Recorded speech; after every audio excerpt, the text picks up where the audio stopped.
Hey, thanks for checking out the Is It Local podcast. If you enjoy this content, make sure you like, subscribe, and share. We'd really appreciate that. Today, I interviewed Nadine Shingleton. She's the owner of Playthings Etc, the world's coolest toy store. We hope you enjoy the episode. In 3, 2, 1, Nadine Shingleton, how are you? I'm great. Thank you. Thank you so much for coming on. We really appreciate it. You have brought one of the coolest, props that we probably had throughout this whole project. So what is this little guy here? It's a fidget toy.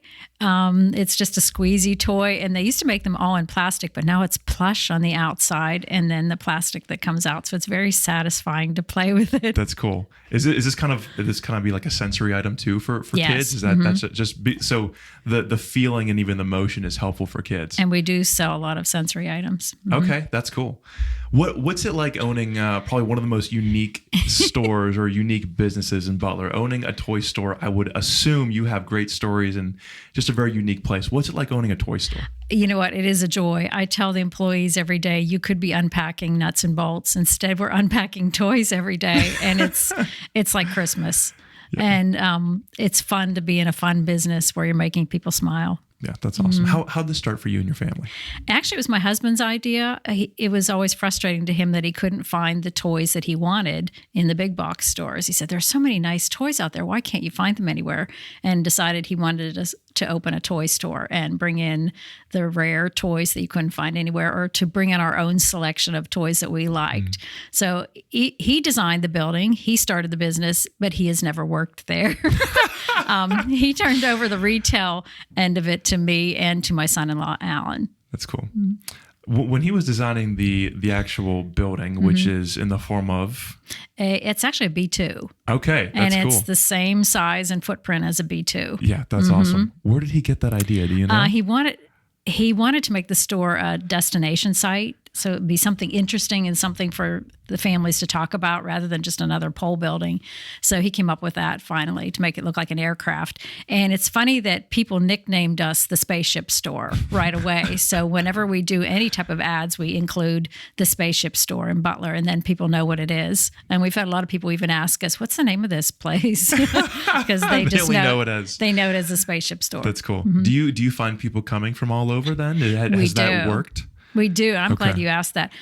We are a destination site, and we get a lot of people from the Oil City, Franklin area, Du Bois, Clarion area, Kittanning, Newcastle. So we are far-reaching with our regular customers, and we're also a travel site. So a lot of people who are looking for a place to stop on their vacations will find us and come too. Especially if they're going down Route 8 and just see this thing on this long flat stretch of land, and you're just like, we have to stop at that. Or even Interstate 80 and Interstate 79. Okay, sure. That we're close enough to both of those that they'll leave the interstate and come see us. Yeah. Have you ever do you know, have you ever met someone that like, I'm from another country, or I'm from the other side of the U.S. Do you get anyone that's like from crazy far away? Yeah, that just we do. Stops in? And I love awesome. to hear their stories as to how they found us. Yeah. What is there any unique ways as how people have found you? It's usually internet searches. Yeah, that's cool. That's cool. I would think that when people type in toy store, especially in this area, you guys are probably one of the first to pop up. Do you have a lot of competitors in the Butler area? We have none. Okay. And people often asked us once Toys R Us closed if that helped our business. I suppose it did, but we weren't really in competition with Toys R Us. We had a totally different line. We have a different setup in our store. So we really were a different type of business than they were. Yeah. What are some of the things that make you unique in that way? So comparing yourself to a Toys R Us, give us a couple things that just make you guys you. Okay, we have a lot of things that make us unique. One is we have a mission. Our mission is to encourage families to play together. Yeah, that's awesome. So with that in mind, the employees try to engage customers to come into the store and just have fun. So we're all about the experience. And with that in mind, they demonstrate a lot of the toys to the customers, and we encourage customers to play with a lot of the toys that we have. We have many samples out of the box that they can play with while they're there. We're also unique in that we handpick everything in the store. My son-in-law, Alan, does most of the buying. And so he literally handpicks everything that we have. I did not know that. That's awesome. We have almost 8,000 different items in the store, not counting hobby parts. And we order from over 200 different vendors to get the variety that we have. So when people come in and ask us what our favorite thing is to recommend, we say, well, they're all our favorite things because we've picked them all out ourselves. So we are unique in that way. We're also unique in that we offer field trips to groups that come in. We also can respond to customers a little better than a lot of stores. We get a lot of customers coming in. I'm looking for a gift for my 9-year-old nephew. I have no idea what to get. All he does is play video games, and I want something different. And so we can brainstorm with that customer and help them find a gift for their 9-year-old nephew. And this happens every day that we try to give customer service like that. Yeah. That's so awesome. So that also makes us unique. Also, we use our parking lot all the time. We have a paved parking lot in the front, so we have toys outside all the time that people can try. And we encourage them to take scooters or other things out to try them out also. There's something to be said about the fact that you and your store and your employees and your vision are unique to you. Like it seems like you guys said, how can we be different? You know, how can we use our parking lot well? How can we interact with customers really well? And you guys do that. And it seems like your reputation is great because of that. Do you see a lot of people coming back, and do you have returning customers often? We have a lot of returning customers. A lot of regulars? Yes. And we tell employees when we hire them that it's never about the sale here. We never tell them to sell anything. We want them to have fun in the store, make sure the customers have fun, and make it be all about the experience. If they decide to buy something, great. If they don't, we want them to walk out saying, gee, I'm glad I spent part of my day there. Yeah, that's so awesome, Nadine. That's such a breath of fresh air as a business owner, as a person to hear that from a business owner, where you guys care. It seems like you guys care about people, you care about families, and that's just so cool. And on that note, it's been a tough year, particularly this year, but a lot of people will come in with heavy burdens, and we remind the employees that also, that if somebody comes in and they're just grumpy that day, we don't know what their life is like. All we can change is what happens at the time they're in the store, and we can make that the best possible time of their day. That's so cool. So no matter what attitude they come in with, make sure they leave with a better attitude. Yeah. Going back to field trips, have you guys done field trips since you've opened? Is that something that's more new to you guys? We've done it pretty much since we opened until this year. Sure. That makes sense. Because everything changed this year. Yeah. So that was kind of sad. That was kind of one of the sad parts about the quarantine this year, was that we didn't get to do field trips. What's a typical field trip to Playthings look like? We call it Toying with Science. And we actually talk about the science behind the toys. And we could spend hours and hours talking about science behind the toys, but we try to narrow it down to about an hour. We do a lot of physics, a lot of things about flight and motion and sound and things like that. A little bit of chemistry we'll do, because we have some great chemistry sets there. And just to touch on biology, we have a few biology items. And of course, we have live frogs in our store. We sell frogs. Awesome. So we talk about that too. Yeah. That's super cool. Do you partner with schools for that? Did you partner with a school district, or how did that kind of happen? No, we don't partner with anybody. Anyone can call and ask us to do a field trip. Okay. It's a lot of homeschool groups, private schools, camps. Cool. Some schools don't have the funding to bus the students there, but the ones that do, we do. We did a class from Lakeview School District, a 4th grade. We've done it every year for probably 12 years until this year. Okay. When we get 100 children for one field trip. Wow. 100 4th graders. And it was really fun. Yeah, that's awesome. You'd said that you guys handpick the toys in your store, which I'm sure is unique for any small business, to handpick every single thing and not just kind of do a batch of, well, hey, we like one thing, but it comes in 4, so we'll just have to deal with the rest of the 3 things. How do you guys? Where do you go to handpick these toys? I know that is there a big toy show that you guys go to every year? International Toy Fairs every year in February. Okay. In New York City, and we spend 4 full days there. It takes 4 full days to get through the whole show. My son-in-law has a lot of orders prepared ahead of time, and we go to see what's new and can add to orders or find some new vendors there. So we spend a lot of time at Toy Fair. It's canceled for 2021. Actually, it's postponed to May, but we'll see whether or not that actually happens in May. Okay. But we already have a relationship with hundreds of vendors. Yeah. So they keep in touch with us. They send their new catalogs online or hard catalogs, and we can see what's new anyway. Do your vendors know your mission? That's a good question. I don't think they do. Okay. Yeah. And no, so I was just thinking. I'm not sure they care. Yeah, right. I'm sure that they're like, another customer. They're focused on their own mission. Sure. It's been a difficult year with vendors too. They've had a lot of staff turnover and a lot of difficulty getting product.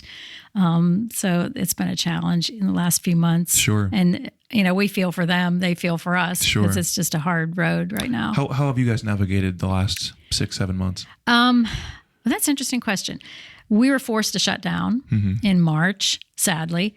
So right away, my son-in-law started an online presence. He got about 20% of our inventory online. Okay. Very hard work because we weren't online before. Sure. So that we could do pickup and delivery.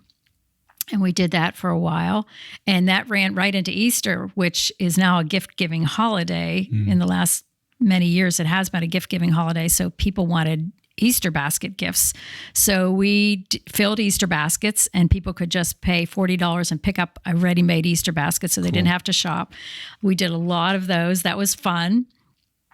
We had limited employees because we weren't supposed to have a store full of employees at that time. So we were trying to navigate all the regulations. And eventually we were allowed to open back up after a couple months. Yeah. Has a year like this, and say as much as you would like to say, does a year like this for a business like yours impact it for just the year, or is this something that is going to shift how you guys work the next 5 years? Like, how long of an impact has coronavirus is it going to have on you guys? Some of it we're still trying to figure out. Yeah. The store bounced back quickly once people were allowed to go out and shop again, and they were looking forward to getting a lot of toys. People who are homebound wanted things to do besides work or do schoolwork from home. So we sold a lot of jigsaw puzzles, a lot of remote control. So the store bounced back pretty quickly. A few things are influencing what we do. One, like I said, we're having trouble getting product. So we realized early on that we may even be limited at Christmas time. So if you come in our store right now, we're packed. We have lots and lots of toys right now because we thought we just better fill it up early. Sure. Because we don't know what's going to happen. You don't know what's going to happen tomorrow. So we're full. We're fuller than we've ever been in October, and we're really happy about that. Again, we're not sure about the online presence, if we're going to continue to do sales online or whether that's just not our niche. We're still feeling that one out. Yeah. Outside of, I would say, this past year, is what you do seasonal? So you talked about how Easter has become a gift-giving holiday. What are there a couple months at a time throughout the year that you guys are just, it's crazy? I would imagine around Christmas, but what's kind of Plaything season? That's a good question. We have some months that are stronger than others, but besides the Christmas season, believe it or not, the next busiest month is July. Really? July is a huge, huge month for us. Any reason always. for that? That you have seen? We think it's because a lot of people have visitors coming from out of town. And one of the things they do after you're sick of your relatives being at your house for a day, you say, where can we go? Let's go to the toy store. And so a lot of people say, oh, we come every year to visit my Aunt Betty, and we always come to this toy store every time we come. That's awesome. We hear that over and over and over again. But we don't really have a busy season and a not busy season. We're really busy all year round. What I like to say is this is going to be very stereotypical, but women tend to buy toys for occasions, for birthdays, for Christmas. Men buy toys 365 days a year, mostly for themselves. So the fact that we have a toy and hobby store, the hobby line is 365 days a year. Well, we're not open on Sundays, but it is every day. What is included in your hobby line then? We have a lot of remote control. Okay. A lot of remote control cars, trucks, helicopters, drones.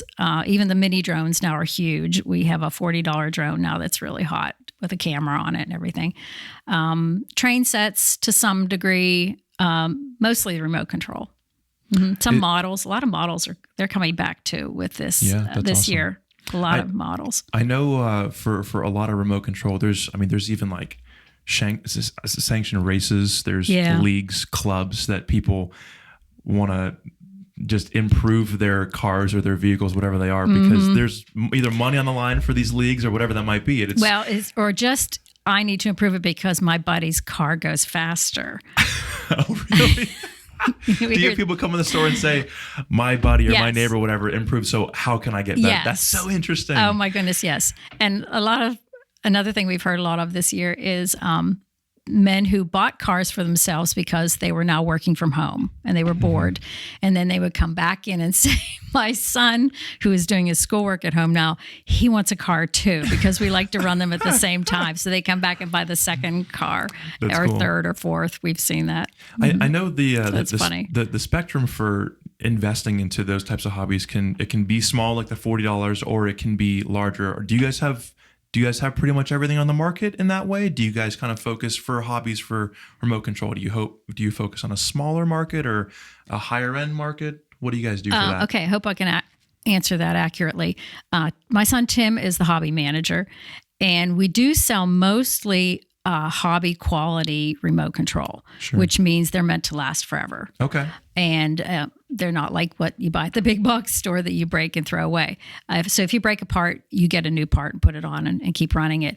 That being said, in the drone market, I understand it's a little bit different. So the $40 drone is a toy. And I hope I'm correct on this. I don't think there are too many parts for that. Okay. Yeah, the big drones are a different bird. Literally. Yeah. Yeah, that's cool. How is Playthings split between toys and hobbies? Is it like 50-50 in regards to sales? Or if you want to get into that, is it pretty even? It's more not even. It's more toys. More toys, okay. But we're glad we have both, even though most toy stores don't have the hobby end, because it's more difficult to have that. You need to provide parts and you need to provide service. I can only guess. I'm going to guess it's about 1/4 hobby, 3/4 toys, but they help each other.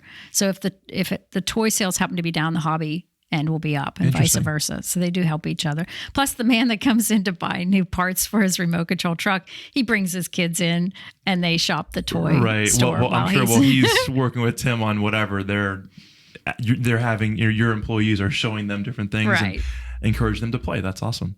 Have you guys always offered hobby from the time that you opened, or is we that have? Something? Okay, that's cool. Yeah, that's awesome. What are some of the best-selling toys that you have seen? Is there anything throughout the years that is consistent, or is it year by year there's a different toy that sells the best?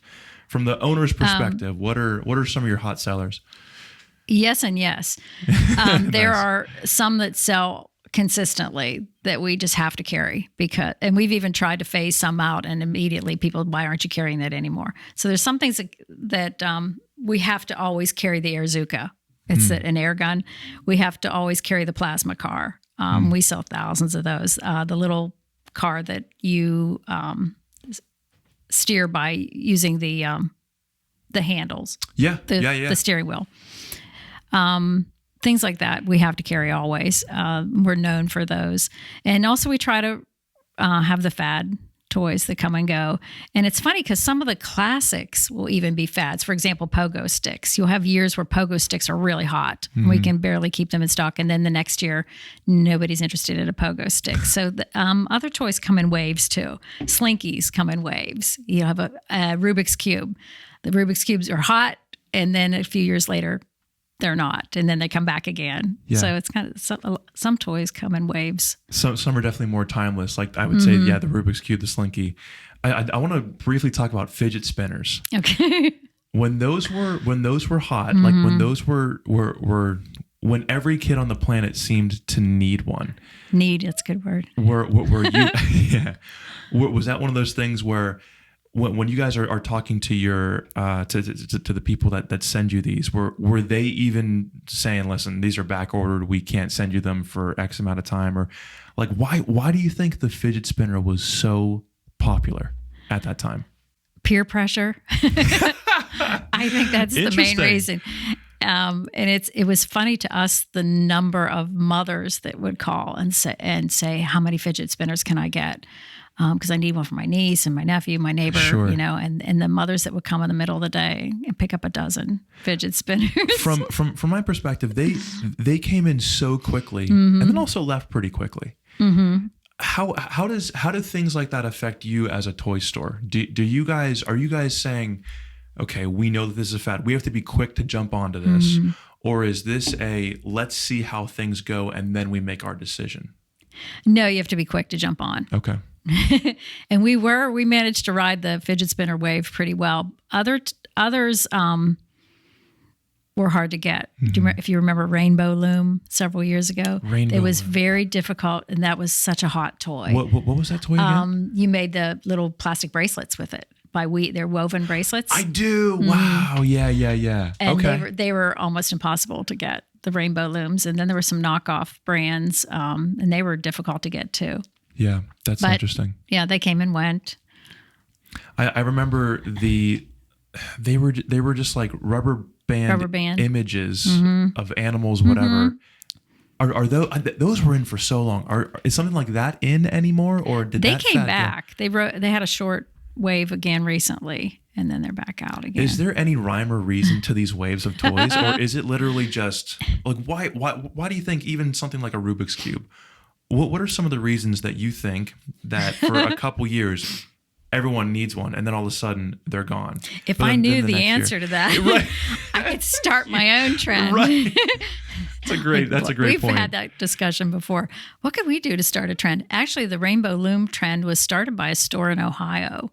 By a toy store? Yeah. Yes. They had several of those in stock, and they decided to offer a class and teach a bunch of girls how to make the bracelets. Well, all these girls came to the class. I think one of the employees had a daughter too that brought all her friends, and they went to school the next day with all these cute little bracelets they had made, and then all their friends wanted them, and so that's how actually the Rainbow Loom took off. That's so interesting. But are toys developed sometimes by toy stores, or is it just inventors? I mean, is that a common example of a toy store just coming up with an idea and it fits? Or I don't know if it's a common idea. I got you. I'll tell you what. Your son Tim has he's pretty inventive. Have you guys ever talked about, hey, should Playthings try to come up with something, or should Playthings, or have you guys ever discussed like maybe we could sell? Maybe you come up with an idea. Maybe we could sell this here. Tim has tried some things. Okay, we've never sold them. He's developed some things. So has Alan. But we've never sold them there. But we have sold some locally made items in the store. Okay. For example, Man Grove City makes nativity scenes out of wood that are really nice. So we sell those at the store. We sell it's a wooden tree, a marble tree. We sell at the store. Man makes longboards in Slippery Rock. And we sell them at the store. Yeah, that's awesome. So if people have their own product and they want to try it out, we usually will. That's cool. Give them a spot. One thing that you guys did come up with, your Butler-wide scavenger hunt.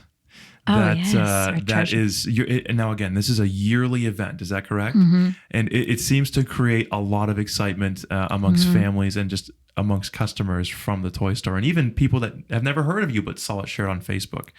Is there an official name for it? The treasure hunt. We just call it the summer treasure hunt. The summer treasure hunt. How did that come up, and why has it been so successful for you guys? It was my idea. Okay, so I like to take credit for that one. Yeah, pat you on the back.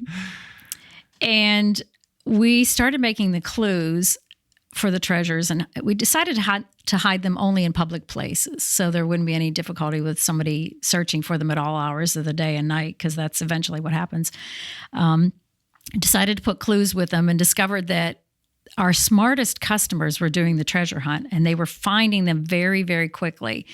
And other people were saying, oh, I didn't even have a time to read the clue, and somebody already had it found. So we started making the clues harder and harder, and they are unbelievably hard now. And we are amazed at how quickly they figure out the clues and find the treasures.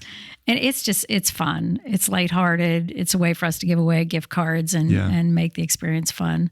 So do you guys put clues on your Facebook page, or how okay, so those Only clues on are the Facebook. I gotcha. And then is there time limit to that point for your customers or for whoever to go and find There's no those time then? limit. Okay. First one that gets there gets it. And we've often had several families at one location looking for the treasure because they all solved the clue at the same time, and they're there.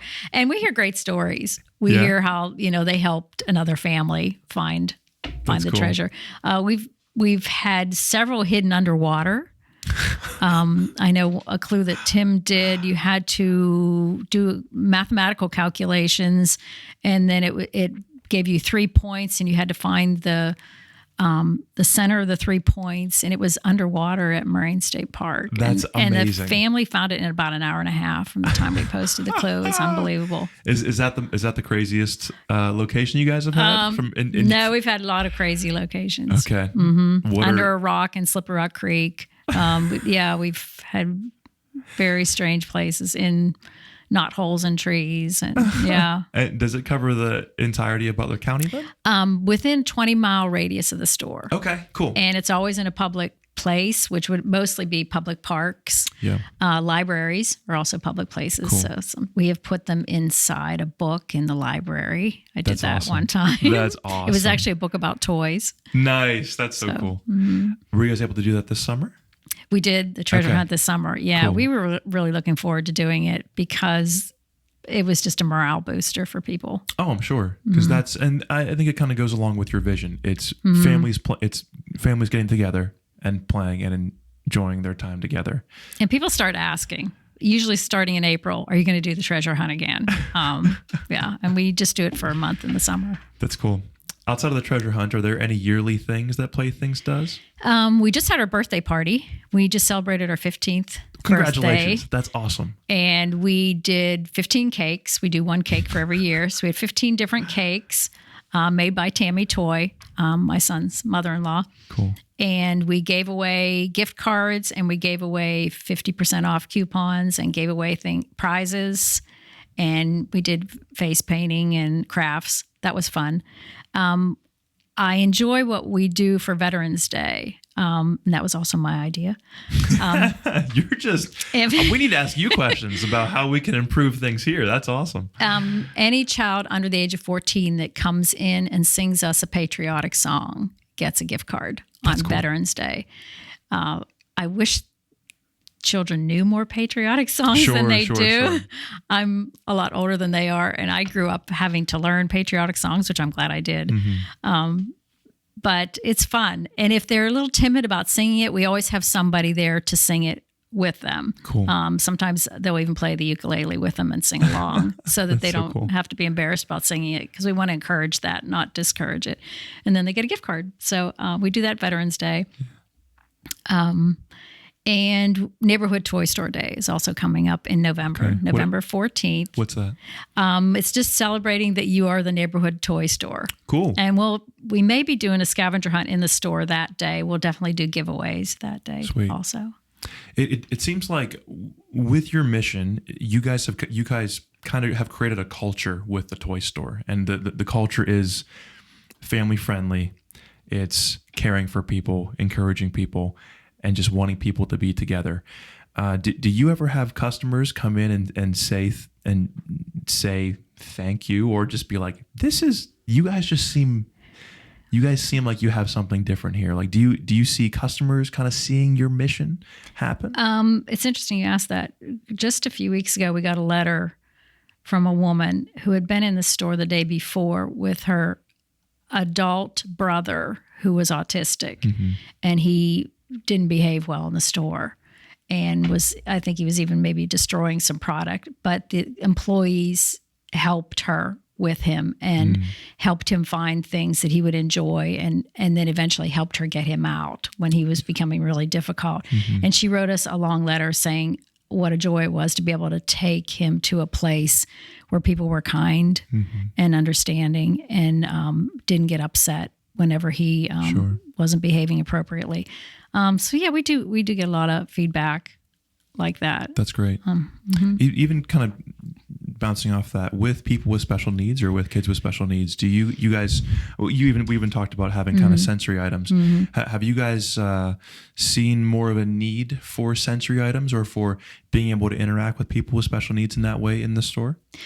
We do get a lot of requests for people coming in asking us what type of sensory items we have, and usually they're looking for a particular sensory item, something textural, or a light up item, or something like that, and we can show them what we have in that category. So we do have a lot of things like that, because sometimes they're sensitive to certain things and not sensitive to other things. Sure. You have to make it individualized.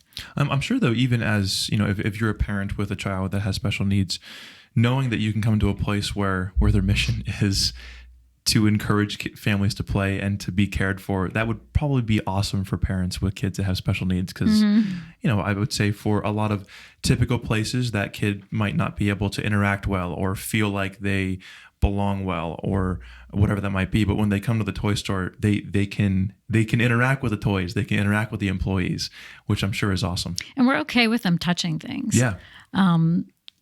There are no-touch stores that you can't take children in. Don't touch that, don't touch that. But we're a touch store. So a lot of times when parents start to say that, oh, don't touch anything, I'm like, no, we're okay with that. We're a touch store here. And we have a play area in the back of the store. Cool. So if the child's really getting restless, they can go back there and just have at it. Yeah, that's awesome. I've kind of always wondered this, you talked that there was a toy store in Ohio. I'm sure that there's many toy stores. I don't know if it's your size or even with your mission, but is there kind of a collection of toy stores like yours that you have some sort of community with? Like, do you talk to other owners? Do you guys interact? What does that look like from your perspective? There's an organization called ASTRA, which is American Specialty Toy Retail Association. And we are members of ASTRA. And they actually have a toy fair every year in the summertime, which was canceled this year. Yeah. So they're similar to us in some ways, but we find ourselves being a unique store still. The fact that we have a hobby line, and a lot of toy stores only have toys and are only geared toward, some are only geared toward women shoppers, they're kind of boutique-y, some are only geared toward educational items, where we have crazy toys too. So it's rare to find a store that's like ours that also has the hobby end, and also that encourages people to play in the store, because a lot of toy store owners want hands off the product. Right. And they don't understand why we would encourage anybody. As a matter of fact, the comment usually is, they're just going to destroy some of your toys if you allow them to touch things. I'm like, we want them to have fun. That's most important. So that's okay. We'll deal with it. Yeah. So we're going for the smiles. That's cool. That's awesome. Is this, and again, we've been talking a lot about your mission. How much of your family works the toy store with you? We joke that we think we've all worked there at some point or another. Except for Todd. But right. Yeah, he changes light bulbs, he says. Okay. That's his only job. But right now it's just my son-in-law, Alan, and I, and Tim runs the hobby line.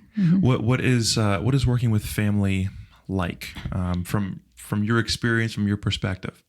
You know what? We've been really blessed. And I really mean that. When Alan and I started together, Tim wasn't there at the time. And our jobs overlapped a little bit, and we never really sat down and said, you do this and I'll do this. Alan and I have different gifts, so we just automatically did the areas that was our gift. Alan is good at buying. He's good at merchandising. Was not my gift.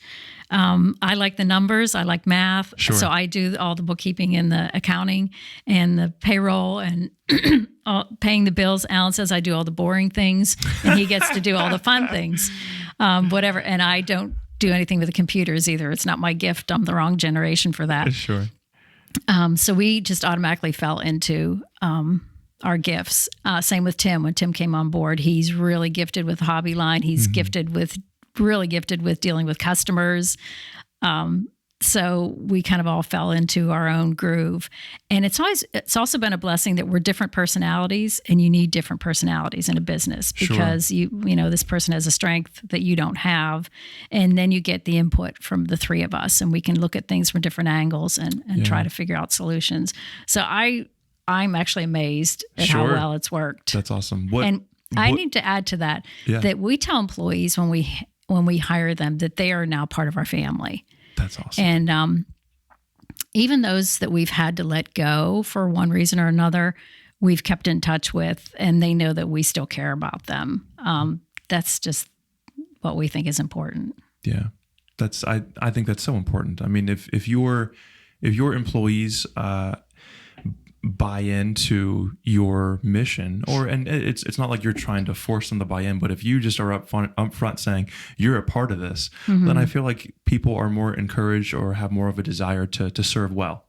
So that's awesome. And I think that shows. And I mean, you talked about, you know, you have your employees encouraged to play with the toys or to have customers play. Every time I walk into Playthings, hey, welcome to Playthings. Have you guys been here before? Check this out. Like, that's awesome. Good. I think that's awesome.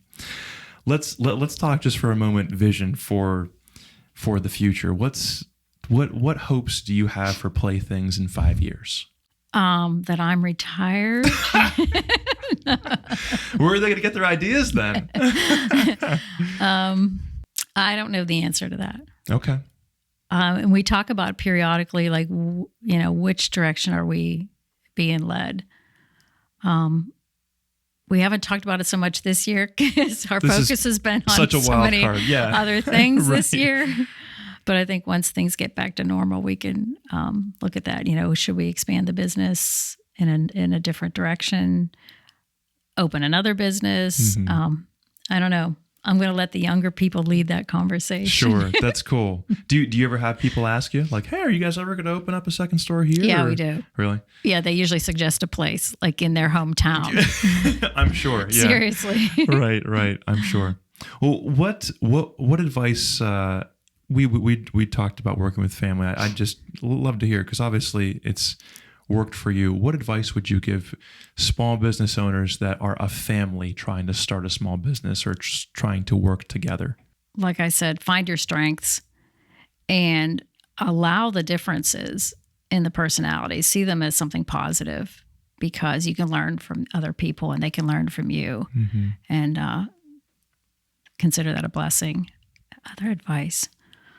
That's a tough one. Pick relatives you can get along with. That's some great advice. I have to say this I don't think my husband and I could have worked together. Yeah. But I'm really blessed that my son-in-law and I work really well together. Sure. And my son and I Tim and I, it's a good personality chemistry for the three of us. And then your mission. What advice would you give a small business owner that's trying to come up with a mission? Because yours works from a customer's perspective. Your mission works well. So what advice would you give to someone that's trying to create a mission for their business? I would say look beyond the bottom line. Look beyond the money and see what mission will really last for you and for the people you're going to serve. Yeah, that's awesome. Well, hey, this was a great interview. I just want to thank you again so much for coming on. I'm so interested again in what you do, and I think that people are going to be excited to hear not only about your vision, but how you guys do things and how you guys operate. So I didn't get to tell any funny stories. oh, hey, do you have a couple? Okay, I'll just tell one. Feel free. Because it just happened to pop into my head. Best one. Here we go. A man brought in a remote control car for Tim to look at. It wasn't connecting with the radio very well. Okay. So Tim took it out front to test it out, not thinking that he had pointed the car toward the road. And he's fussing with the radio, trying to get it to connect to the car, and it did. Finally connected, and the truck took off straight for Route 8. And which is a busy road for those of you that don't know. Along came a tractor trailer going 55 miles an hour up Route 8, flattened that car. So we bought the customer a new car. Did you? We bought him a new car. Oh goodness! Feel if you have more, feel free to I guess working at a toy store, crazy things happen. Okay, I'll tell one more story just because it's another one that popped into my head. I have lots of stories, but we used to have a little wind-up mouse. It was a real fluffy wind-up mouse, and there was a little girl in the store one day. She's about 2 years old, and she was so excited about this little wind-up mouse that she was going all over the store demonstrating for every customer. She'd wind it up and she'd put it down, and she would just laugh and laugh and laugh at this thing. It would twist and turn and take off, and she showed it to an elderly lady and enjoyed spending time with the elderly lady, showing it to her, winding it up over and over again. And finally, several minutes later, the elderly lady came to check out, and the only thing she bought at the store was the wind-up mouse. And she said very seriously, she said, the only reason I'm buying it is because this little girl had spent time with me, and she made my day, and I wanted to remember that. Wow. And so it was a very tender moment for us. That's so sweet. That is so sweet. And you again, I think because of your mission, because of the culture that you've created, like you get to see things like that happen. That's a joy. That's so awesome. I do.